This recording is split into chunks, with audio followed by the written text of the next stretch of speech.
All right, then let's get started. So hi, everyone. It's my pleasure to have Hadi Elzayn today. So Hadi basically does work in intersection of computer science, economics, policy, and societal concerns.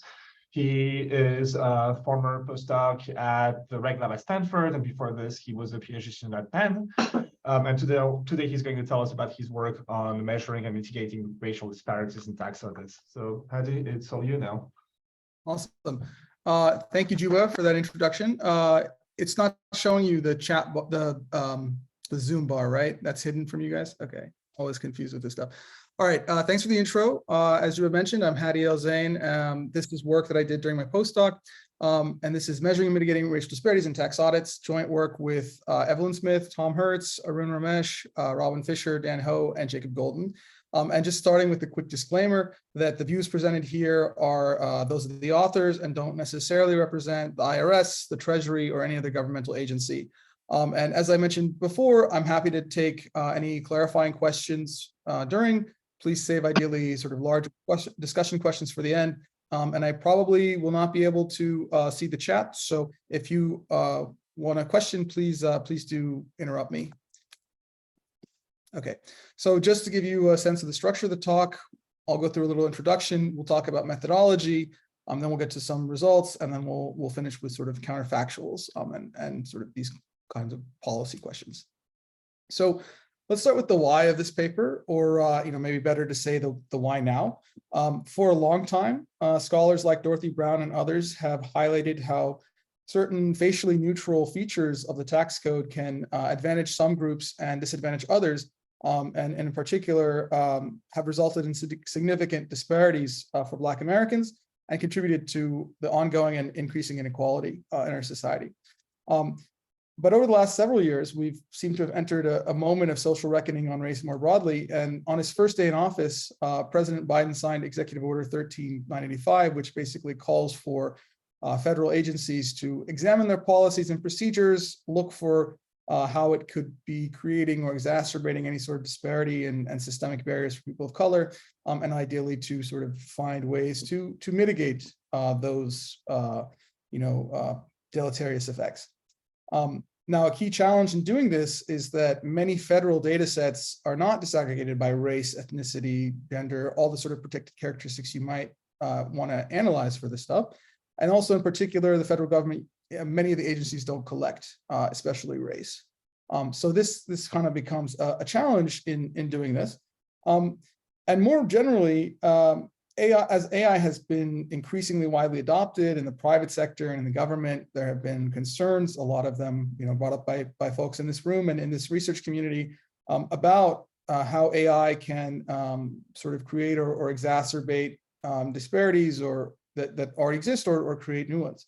And so this paper actually came out of a collaboration between Stanford's Reg Lab and the IRS to modernize the IRS audit selection process using advanced machine learning. And the goal from the beginning was, well, given the potential impact of AI, how do you put on fairness guardrails to make sure that new AI doesn't create more disparity? But to understand, what is sort of new disparity or what is worse, et cetera, you kind of have to understand what it was like historically. And so that leads to the motivating policy question of this work, which is, even in the absence of AI, is there disparity with regards to race in tax audits, and how much is there? And then, as a practical matter, the challenge of the paper, like the challenge faced by many of these agencies, is how do you tell, given that you don't have race? And so answering this question is for this methodological context, for this context, but methodologically, it's a prerequisite to be able to do algorithmic disparity and impact assessments, more widely. So this paper contributes to, several research questions. First, methodologically, how can we assess disparity without access to self-reported race? And to do this, we'll provide a novel partial identification framework that gives us bounds on disparity, and we'll show how you can use auxiliary data set to validate the key assumptions of the method. Second, we answer this policy question: are there significant differences in the audit rate between Black and non-Black taxpayers in the US? By applying our methods to the universe of US tax returns, And we find that Black taxpayers are audited at 3 to 5 times the rate of non-Black taxpayers. And third, we'll ask, why, and then how does the algorithmic design and policy choices, how do these interact with institutional constraints to end up shaping disparity? And we'll look at this by looking at sort of counterfactual audit selection algorithms, and we'll find an important role for the objectives of models and sort of operational constraints. I'll also add some brief pauses in case anyone wants to interrupt me for questions. So I'll pause briefly. And then I'll go on. All right, so let me tell you about the data that we use for this project. So first, we have access to the universe of tax returns from the year 2014. We have 148 million returns. Wait, sorry, can I ask like a really basic, just like review question? Sure. So like, I have a vague sense of what an audit is. It's like I give the IRS my filing and they're checking to see if I was deceptive or underclaimed, overclaimed. Yeah. And this is a harm. Sorry, go ahead. This is a hard one. Sorry, and if I'm audited, it's sort of harmful to me. Like, yes, we'll come back to this momentarily. Maybe I should have put that first. But yes, audits are basically the IRS asking you to prove the things that you've claimed on your return. They can be costly, they can be time consuming, they can be very stressful. And if you are a low income earner, a substantial portion of your income, if you're getting refundable credits, can be tied up for months or years, even if you end up ultimately not have been miscompliant, not have been misreporting at all. Like if I'm getting the earned income tax credit, that kind of thing. Exactly. Yeah. And you're way ahead of me. We'll come to this in a second. Okay, so we have access to all these tax returns, 148 million in 2014. Of these, 740,000 were selected for audit, sort of operationally. And what I mean by that is not just for research. The IRS, through their processes, said we want to audit these people to, recover revenue and to enforce and so on and so on. So we observed for all these returns, there are details, what everything was that was in the return when it was filed, as well as the audit outcomes. So after that was audited, what did the IRS determine was the correct amount of tax, and how did it change from what they filed? Second, we have data from the National Research Program, which is part of the IRS as well. And it's a smaller, but still pretty large sample, 72,000 returns from 2010 to 2014. And this is a stratified random sample selected for a line-by-line audit. And this is really useful that it's random because unlike the operational data, you can kind of trust this as an estimate of the underlying distributions, not simply the distributions of the people that you ended up auditing, right? So if you looked at just the non-compliance for the people that you audited operationally, you might think that there's more non-compliance than there is because by construction, you're trying to audit the people that are likely to be non-compliant. This, by contrast, gives you the sense of the entire distribution. Third, we'll use this matched North Carolina voter file. This is data that the Secretary of State, I think, of North Carolina collects as part of elections, and people self-report their race. This was matched to us to taxpayer data on an isolated server and then anonymized, and we use this for our validations. And then finally, we have access to all the sort of aggregate data that you might think of. So there's a surname file that tells you, probability of race by surname, et cetera, from the census. There is a first name file that does similarly from the Home Mortgage Disclosure Act. And then we have race by census block group and other geographies also from census. Okay, so that's the data that we're using. Now, let me give you some background about this problem. So we kind of anticipated this a little bit, but income tax is how the government gets the majority of its funding in the US. But it's also a major channel for social policy these days because you have a lot of sort of redistribution that happens through this channel. So we'll talk about the EITC in particular, but that's like a really great example of how people that have lower income can actually get money back from the government. So in the US, the tax system is kind of peculiar in that it's all self-reported. Employers also report, so there's this two-party system, right? But the actual liability that you end up paying, the taxpayer, it has to report, this is how much I owe based on I can take this credit and this deduction and so on and so on. And often they have paid preparers, but it's not like the government sends you, here's what you owe us, pay us. It's you send the government, here's what I owe, and here's my check. And some of these credits can be sort of refundable, which means they can actually go back from the government to the taxpayer if the total liability is negative. So obviously that creates a sort of difficult system, because you might worry about people not paying what they actually owe, or trying to get money that they don't merit. So the IRS does audits, right? And it audits about 0.5% of taxpayers every year. This sort of has fluctuated over time. It used to be a bit more when there was sort of more budget for the IRS, sort of roughly the figure in 2014. And they can either audit them by mail, which is basically the IRS sends you a letter that says, hey, please provide documentation for claim X that you made in claiming credit. It can also be in person, either in the office of the taxpayer or the home, or bringing them into the IRS office. And so as we're talking about, audits can be very time consuming because you have to find all this documentation. It can be stressful, of course, because you're dealing with the government, and in principle, there can be fines, there can be civil penalties, there can be also criminal liability if that's not very common for somebody that just like makes a mistake, right? But that's a possibility, so it's always stressful. And it can, especially if you have to work with a paid preparer, you might have to spend more costs on dealing with showing things. And as we were saying, for people that are getting these refundable credits, especially low-income earners on the EITC, right, this can be a substantial portion of their income. It can be the difference between poverty and not.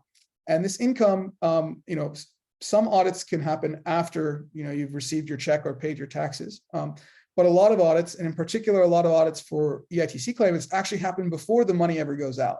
So your refund can be tied up for months or even years, even if ultimately you were fully compliant. And we can't directly measure the audit's disparity because along racial lines, because the IRS does not collect race. This is also a reason that we think that this is not a story that we'll see when we talk about disparity about disparate treatment, but rather one of disparate impact. But we can talk about that more. And then just sort of to dive in deeply on the EITC, right? Because this is actually something that a population that we focus on in the paper. EITC is the Earned Income Tax Credit. It's refundable for lower to middle income earners. Like the max that a family can have and claim it is like 52K. And it's sort of designed to incentivize work. So you get more money the more you work, up to a point, and then it plateaus and then decreases. And it also is sort of increasing with the number of qualifying dependents that you have. Now, EITC returns can be what's called business or non-business returns. Non-business returns having less than 25K in business income.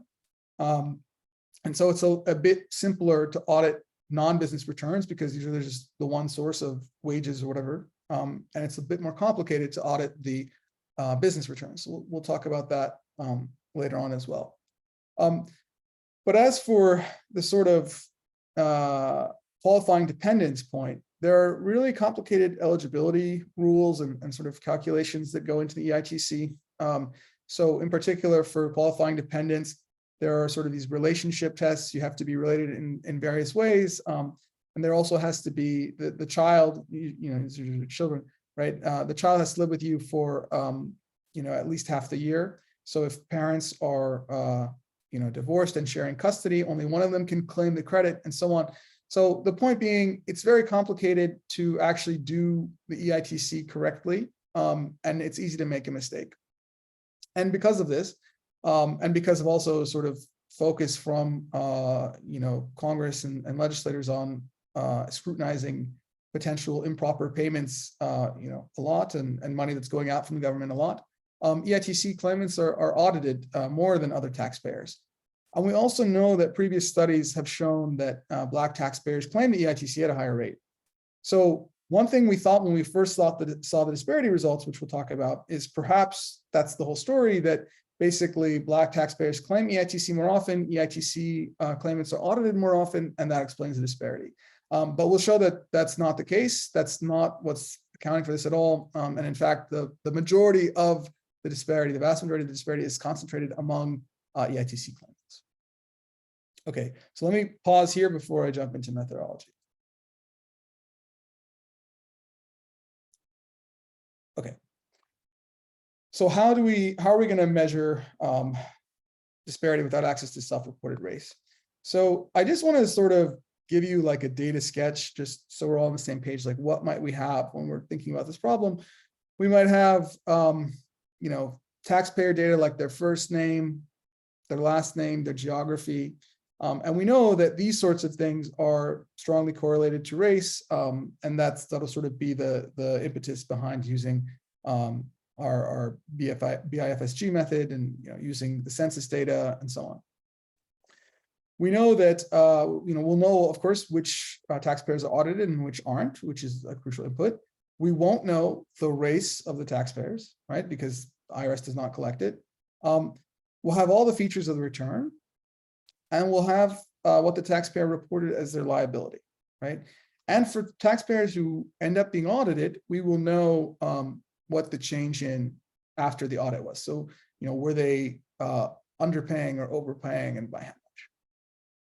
So the key idea of the method is basically to use probabilistic estimates of race, which we can get from this race correlated information, and then combine these race estimates with the audit selection information that we have to get an estimate using two estimators. And of course, we didn't invent these estimators at all, right? These are sort of widely used things and pretty natural. But what we'll show is how you actually can apply them to get bounds on the truth and what conditions have to hold for them to actually be bounds. And so we'll discuss these estimators. We'll show, you know, the conditions, and then we'll validate that they hold in our case, and then we'll talk about you know, the results. So formally, just to sort of be clear, we'll say that taxpayers have an audit status Y in 0 to 1, 0 or 1. You know, it could be based on predicted non-compliance or whatever, but we're talking about the audit status, not any sort of prediction at this point.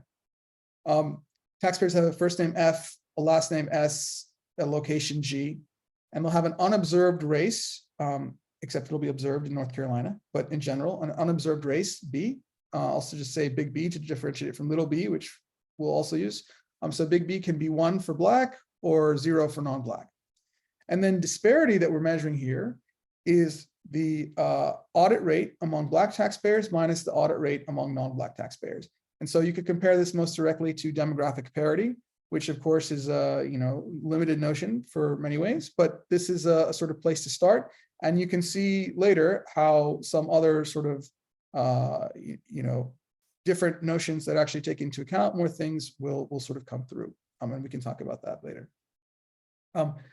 So in terms of the imputation, right, to get this sort of estimated race, we use Bayesian imputation with first name and surname geocoding.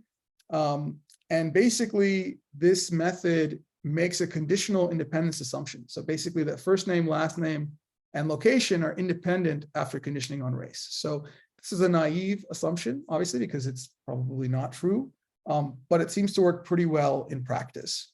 And you know, probably the number one reason that people use this is that it's quite tractable.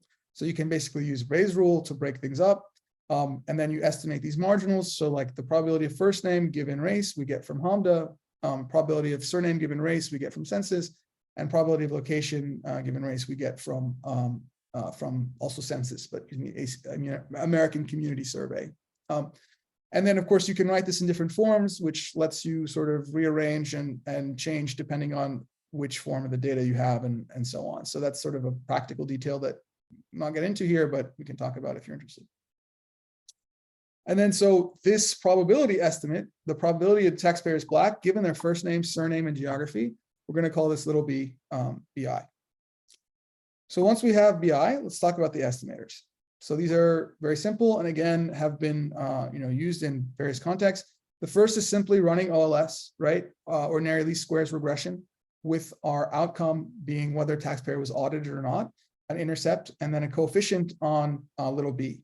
And so this is, you know, you can think of this as a linear probability model and just taking that coefficient gives us an estimate of the disparity.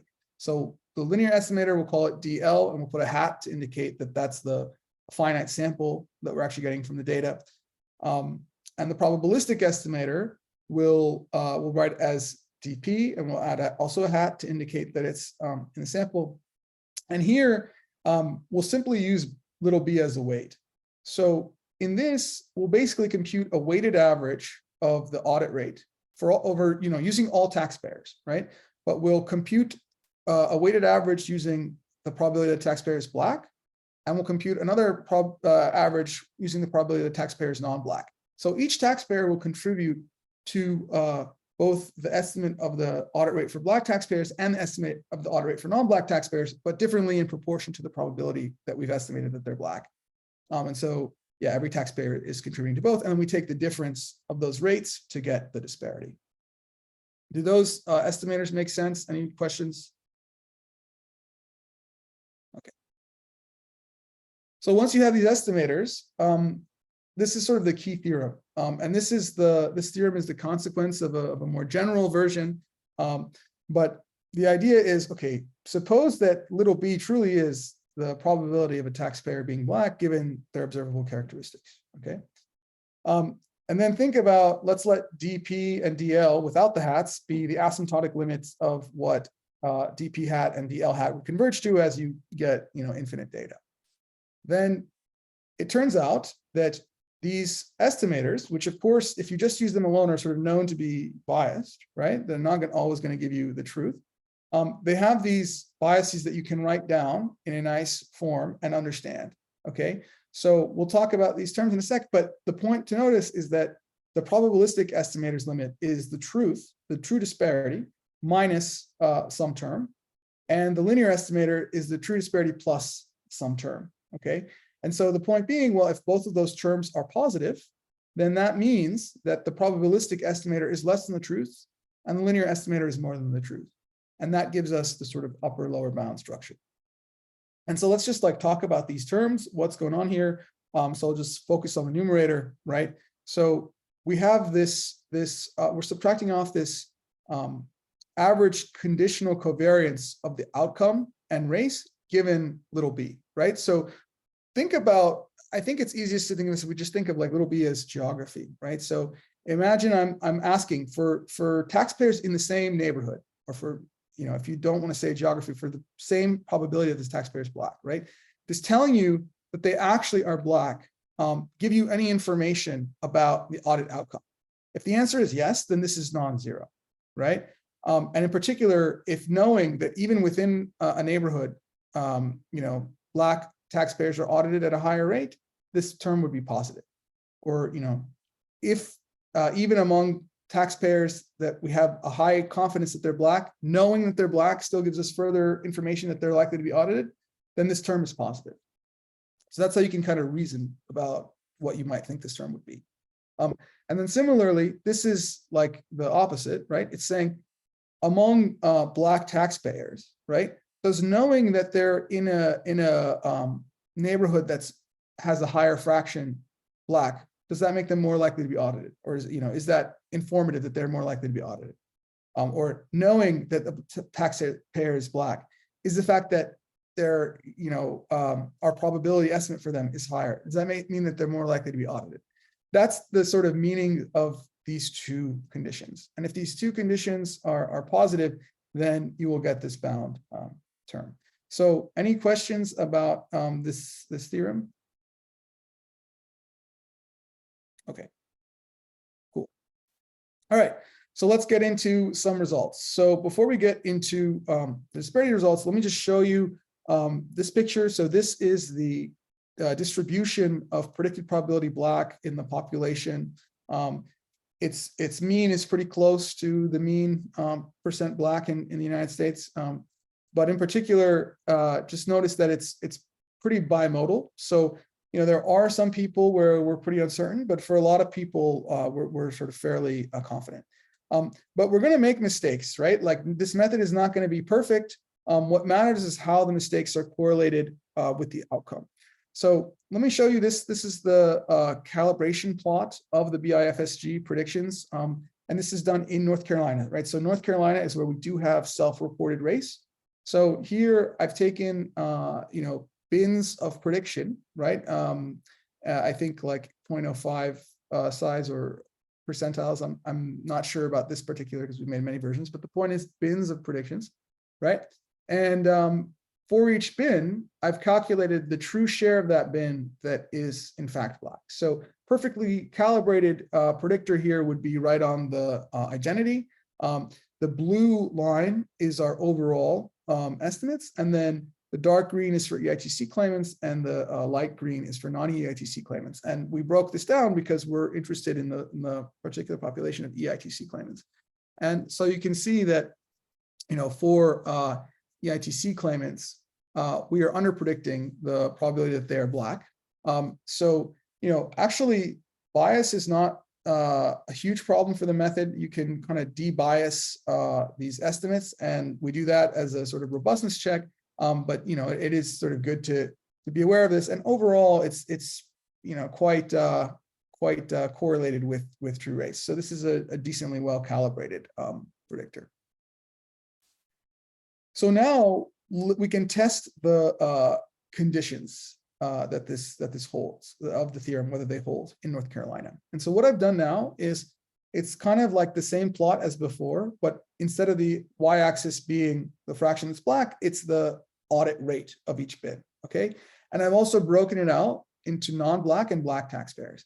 So the taxpayers that are black are the darker purple with the X's, and the non-black are the lighter purple with the circles, okay?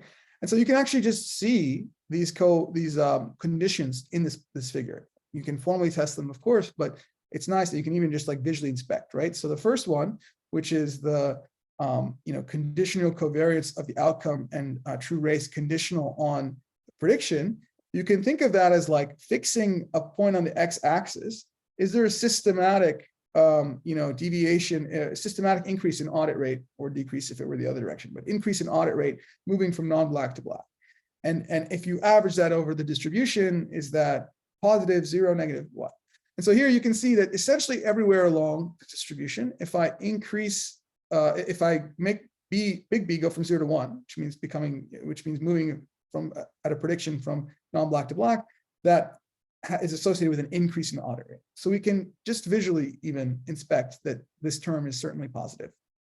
And then this other term, which is the sort of conditional covariance of the outcome and the prediction conditional on race, you can think of this as roughly being like the slope of these two lines, right? And these are both positive. And so this term is also going to be averaged over, the distribution. You're averaging two positive things is also positive. So this sort of visually shows you that our theorem should hold in our setting. And so we can treat the probabilistic estimator and the linear estimator as lower and upper bounds on the true disparity, respectively. I'll just pause. Any questions? Okay, so we'll go to the disparity results. So first, this plot is just showing you the audit rates of black and non-black taxpayers. So the solid lines are the solid bars are the probabilistic estimates, and the dashed ones are the linear ones. And so you can see that the difference between black and non-black taxpayers in terms of the probabilistic estimator, which is the lower bound, is 0.84 percentage points, which is almost a 3x difference. And for the linear estimator, it's 1.38 percentage points, which is almost a 5x difference. So it's basically the truth should be somewhere in between, because these are bounds, and these are pretty large, right? I mean, on a percentage-wise basis, maybe you say, well, it's less than a percentage point, or it's less than a couple percentage points. But when we're talking about something that is, A, not super common, so that's sort of a huge relative increase, and B, still can have very big effects on people's lives, that is a real disparity that we should interrogate. So let's ask, well, what factors might be explaining this disparity?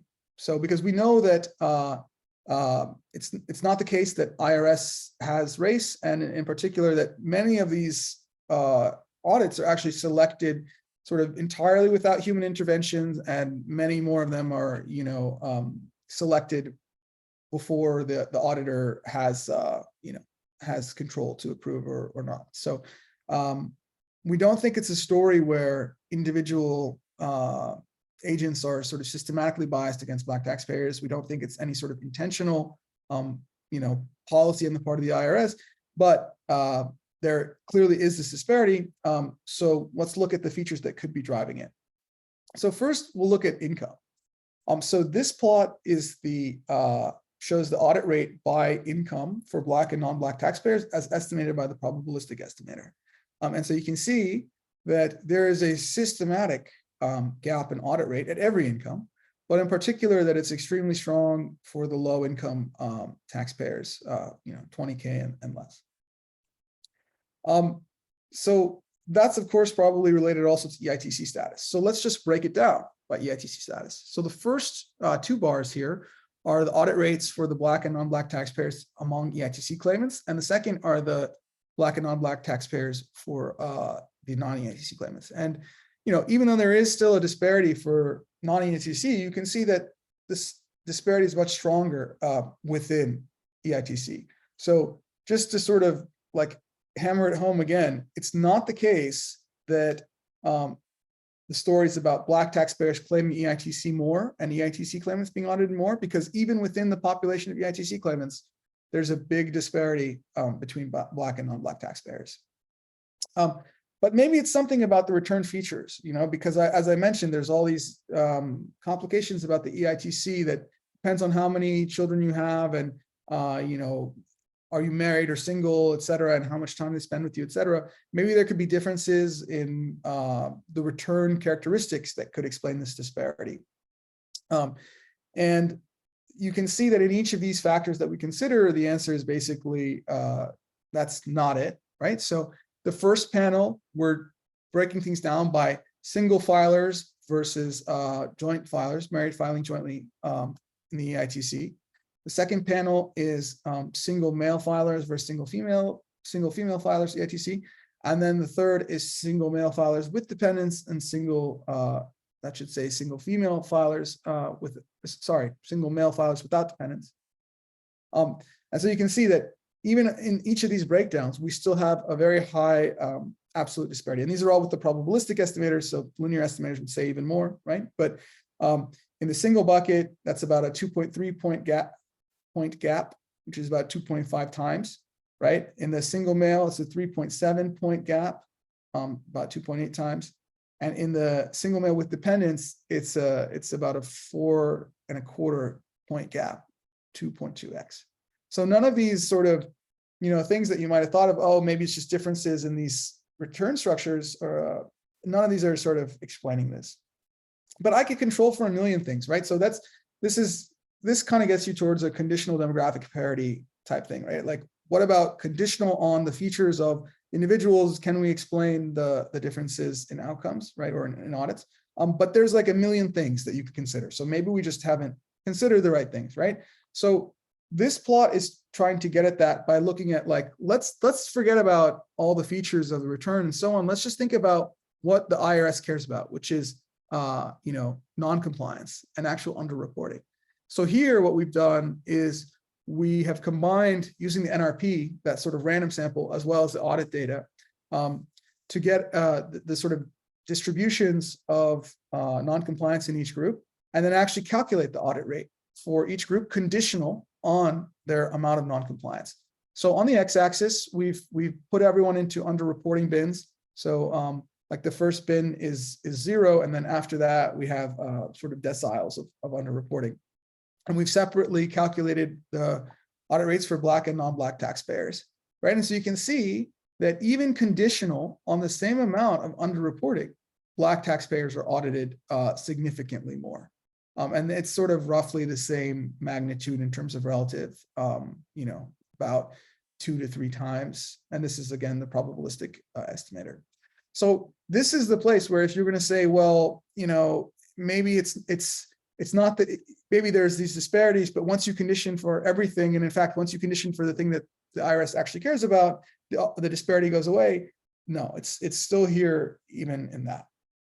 So we kind of now want to ask, well, okay, it's not explained by these obvious explanations, like what's going on? Is it something about the algorithmic design or the sort of operational factors? Are these influencing disparity? And the IRS process, as I mentioned, it's very complicated. A lot of it is secret, and even to us, because they don't want it getting out and making it so that people could game the system and so on. So it's not that you can simply like let's just take the algorithm and do importance type stuff, importance analysis or anything like that, right? So we kind of have to get at this in another way. So our idea is basically to consider counterfactual policies using all the data that we have, which is representative and is basically all the data that the IRS has access to. And we'll sort of combine that data with modeling to get a sense of what might be contributing factors. So the first hypothesis that you might have is that perhaps it's something about the underlying distribution. So even though we talked about the sort of conditional differences, maybe when you're just looking at the very top of the non-compliance distribution, since the IRS only has access to be able to audit about 0.5% of people, maybe that's what's driving things. So to test this, we look at an Oracle model that just knows, right, non-compliance perfectly before it audits. And we ask, well, what would its disparity look like? And so we're doing, by the way, this entire section, we're doing this just among EITC claimants, since that's where so much of the disparity is. So this plot is showing you an Oracle, right? And it's actually saying, well, let's not look at a single budget because we want to make sure it's not something about the budget itself. But actually, as I trace out, if I give the Oracle more and more budget to audit up to 3% of the EITC claimants, the x-axis shows how much underreporting it found in millions. So you can think of it like 2 billion, 4 billion, et cetera. And the y-axis is the disparity. So positive here means that Black taxpayers are audited at a higher rate, and negative means that non-Black taxpayers are audited at a higher rate. So this also, I've marked out the status quo for EITC, which is about a 1.5% audit rate. They're getting about $2 billion and a disparity of about 2 points. So this is on the NRP, right? So this is actually not using data that is sort of selective. It's actually using the distribution of the underlying data. So the thing I want to point out about the Oracle is that it's obviously getting much more revenue at the same budget since it sees the future, right? That's that 1.45%. But it is also getting not positive disparity, it's getting negative disparity over this whole range. So if you had an Oracle that could see the future, that Oracle would not have disparity like this. So it's not, we interpret this as saying it's not a matter of the underlying distribution. But an Oracle is, of course, very hard to obtain. So maybe you think, well, that's just not a realistic comparison. Maybe it's the problem of predicting itself that can create this. And it's just somehow a lot easier to do so for Black taxpayers, and that's what's going on. So to test this, we train a model that is near state of the art, since machine learning is moving so fast these days, but it's a like sort of near state of the art model that's predicting the amount of non-compliance. And this is a random forest model. And so this is, we call it a regressor because it's predicting the amount, not like classification, right? Regression versus classification, right? So this is a regressor. That's the what's in purple. And again, the 1.45% budget, which is the same as the status quo, is the big circle, right? And a couple of things to notice. First, obviously at the same budget, it's still getting much less than the Oracle, not surprising. But it's also following a similar trajectory, right? Where it's staying below the disparity line, right? The zero disparity line. So it's auditing Black taxpayers less than non-Black taxpayers. And it's getting more revenue than the status quo as well. So it's not the case that it's sacrificing on revenue to do so. So neither of those we think are really explaining or could be a contributor to disparity. What about something else? Something like focusing on high confidence versus total amount. And so One of the many goals of the IRS is to minimize the no change rate, right? Which is when they audit someone and they find actually there was nothing to audit, they were completely compliant. And there's good reasons you might want to, minimize the no change rate, right? Because it's costly for taxpayers that end up not being non-compliant, and it's not great for morale and so on. But it is a choice, right? And it is prioritizing that at the expense of possibly, riskier cases where maybe there is more revenue there, but, you could be wrong. And so to test whether this focus on high confidence cases could be contributing to disparity, we train a classifier that's just predicting the presence of significant noncompliance with a threshold of $100. And we tested some other thresholds, but roughly this is true until you get to very high thresholds, right? So we test whether a classifier ends up contributing to disparity. And this is, again, sort of near state of the art using random forest models. And so that's what's in green. And so now you see that the classifier is, unlike the regressor, above the zero disparity line for sort of the whole trajectory. It's still beating the status quo in terms of revenue, right, at the same budget, which tells us that it's at least performing, decently well. So we can sort of trust that it's a decent model. But it is getting a lot higher disparity. It's at 1.54%. It's about a 1 percentage point gap difference in the audit rate between Black and non-Black taxpayers. So this does seem to be a possible contributor to disparity. Next is this idea of a focus on refundable credits. So I mentioned before that EITC is refundable. There's a couple other credits that are refundable. The American Child Tax Credit, I think, or Additional Child Tax Credit. There's another one, et cetera. So Congress historically has sort of emphasized that improper payments on these are to be avoided, right, through the Improper Payments Reporting Act and others. And so, you could focus on these by just looking at those credits. And there's, as I said before, $1 is sort of $1, right? So from a legal perspective, it doesn't matter if the dollar is not being paid to you by someone who owes it, or you're paying it to someone who doesn't deserve it. At least it shouldn't matter sort of legally, and but you could act as if that does matter and focus on refundable credits more. And it seems like that is something that has been sort of emphasized. So to test this, we'll train a regression model to focus on the total refundable credit non-compliance. And that's that lighter blue line and confidence bars at the top, right? So now this is actually getting a lot of disparity, right? So even though it is a regression model, but it's focusing on non-refundable, on refundable credits, it's getting a lot more disparity, and it's getting not much more than the status quo, actually, at the same budget, but incurring almost, well, at the status quo, it's still incurring a little bit less disparity than in practice, but it's doing way more disparity than the classifier and obviously the regressor. And finally, maybe it's about audit complexity. So I mentioned before business and non-business returns. The business returns are more complicated to audit and require sort of more expertise. And this is, to some extent outside the IRS's control because their resources have been cut in the last decade or more. But they can't hire as many and retain as many experienced auditors for these complicated cases. But if they could, they would perhaps be more free to audit some of these more complicated cases. So we now consider constraining the models to allocate the same fraction of audits to business versus non-business returns as we see in the status quo, which is, I think it's 93% of the EITC audits are non-business and 7% are business.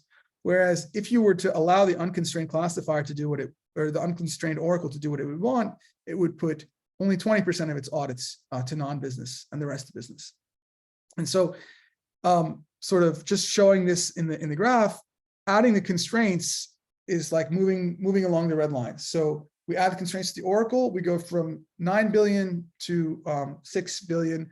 Of course, if you add constraints, your objective is going to get worse because you're just making the problem harder, but it also increases disparity. And similarly, the regressor. adding the constraints moves the disparity from -3/4 to 1/4, right? Like almost the whole point.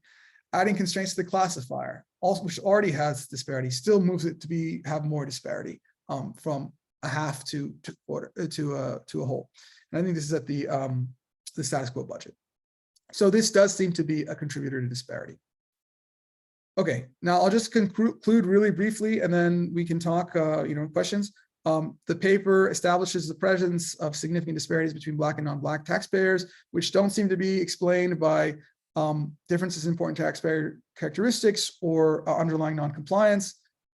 We see that it does seem to be explained by, or at least could be explained by, and thus can likely be mitigated by this issue of focus on total dollar rather than high confidence, right? So it can be mitigated by focusing on total dollar rather than high confidence only, not focusing on refundable credits only, and shifting audits towards returns with business and self-employment income rather than only wage earners.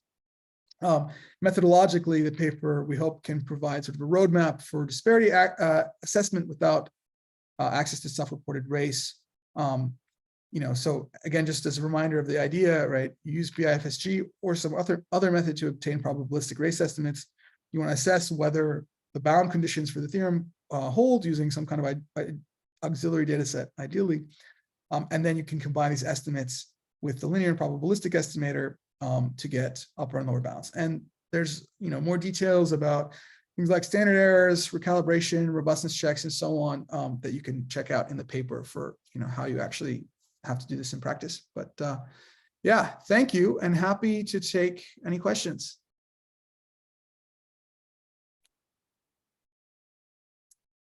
Yeah, thanks, Hadi, for the great talk. So let's talk now. Let's see if anyone has any question. We still have a bit of time. We have about 8-9 minutes for questions.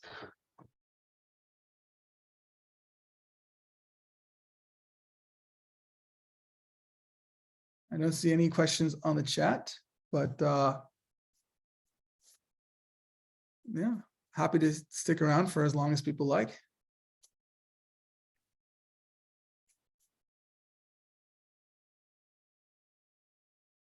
Oh yeah, I should have lingered on the thanks slide so you can see the co-authors, at least most of them.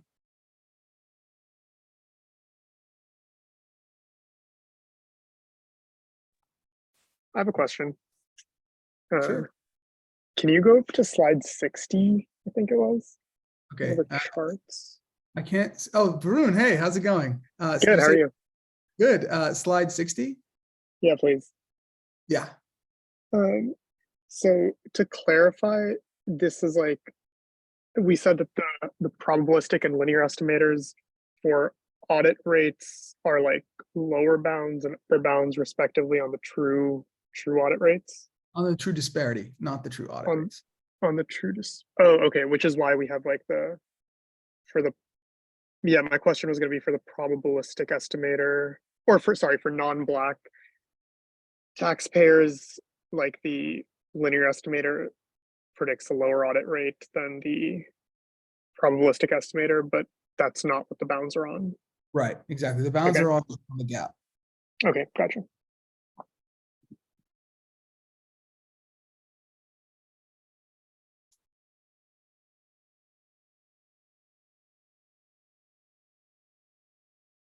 Well, if there are no other questions, you guys can always email me. I don't know if my contact info is on here, but yeah, you can email me at hselzayn@gmail.com. Yeah, I'm happy to. Is there a question in the chat also? Oh, curious if this is XCI. Curious if this is publicly available. So no. This data, the IRS data is not publicly available, unfortunately. There is aggregate data that the IRS releases, but it's not at the individual level. All the sort of imputation data, HMDA, census, and so on, that is publicly available. So if you are in another agency or you are at a tech firm and you're interested in understanding disparity, right, and you don't have self-reported race, you could use those data sources that are public for the imputation, and then use this kind of method. You'll still need an auxiliary data set just to sort of validate the assumptions. So maybe you can do that by a survey or something like that. But that's kind of the idea. All right, but if there are no more questions, then Yeah, well, thanks again for a great talk, Hadi. I'm going to stop the recording now then.